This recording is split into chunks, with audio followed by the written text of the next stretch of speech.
Hi, I'm Savannah Jones, and today I'm going to be talking about language literacy components for the synthesis project.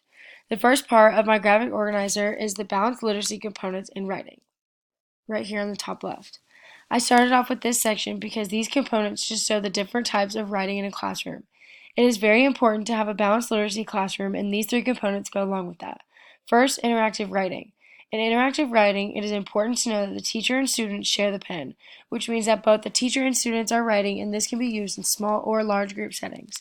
I've seen this type of writing when I worked with my student on writing activities during our mini lesson, which allowed her and I to share the pen. The second component is shared writing. In shared writing, the teacher and students are working on the piece together.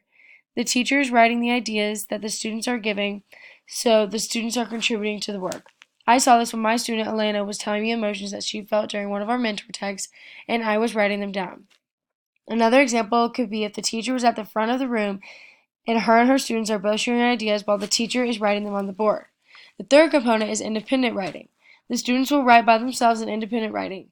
They usually do this at their desk independently or in their writing journals. Independent writing provides an opportunity for each student to compose and construct their own work. This component is where they really get to discover their voice in writing.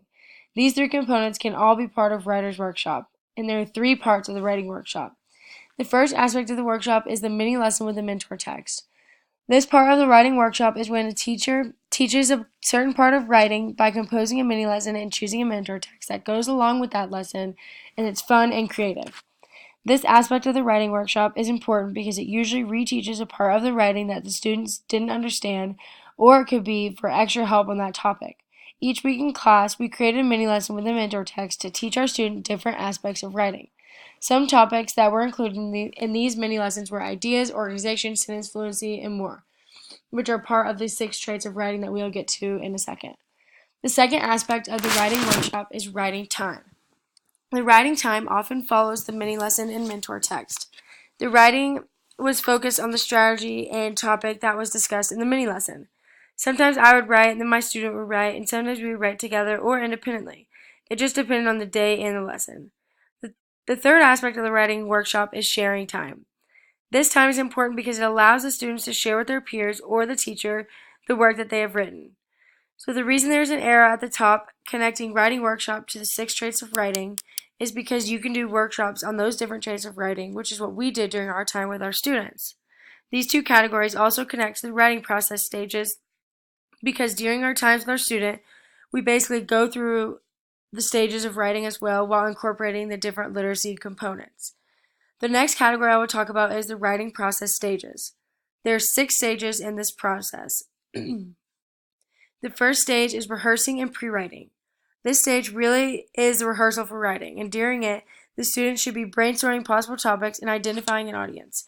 During the rehearsal stage, students are sharing their ideas with a group or another student, and during the pre-writing stage, the teacher kind of helps the student select a topic. The second stage is drafting, and during this time, students are focused on getting some work on paper while keeping their audience and purpose in mind.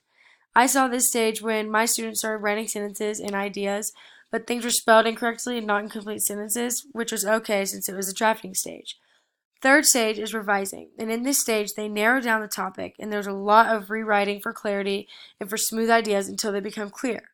The fourth stage is editing, and in this stage, the students are proofreading for any spelling, capitalization, and punctuation errors. When I become a teacher, I think that making an editing checklist for my student will really help them make this stage of the process easier. The fifth stage is sharing. The sharing stage of this process gives students an opportunity to share their work with their peers or their teacher, which is really good opportunity for praise from both the student's peers and teacher. The sixth and final stage is publishing. During the publishing stage, the students get to share their finished product, which they usually love to do because they feel successful and accomplished. And the last category is the 6 traits of writing. First trait of writing I'll talk about is ideas. Ideas are the main message or theme of the writing. My student and I did this heart activity that I prepared in a mini lesson where she wrote things she likes to do or people she loved or things she liked to eat inside the heart, and then we wrote a sentence for almost every idea she came up with. This activity really allowed her to brainstorm different ideas and topics for her writing. The second trait of writing is organization. And organization is the structure of the writing, and it can be based on different patterns, a timeline, or a central theme. The third trait of writing is voice, and voice is the imprint of the writer in the story or the sense of a person behind the words. It is also the attitude or tone the writer wants the audience to feel while reading that work. The fourth trait of writing is word choice. Word choice is all the words or expressions that the writers use to express ideas or create images, but it is not wordy writing.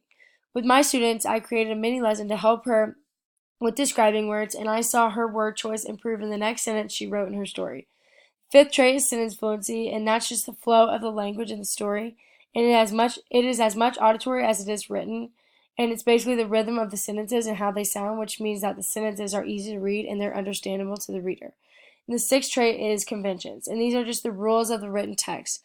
This includes spelling, capitalization, punctuation, grammar, and without conventions, your writing may not be clear. There are lots of different aspects of teaching students literacy, and today I discussed many of them. Each of these strategies can be used when teaching students how to write. Thank you.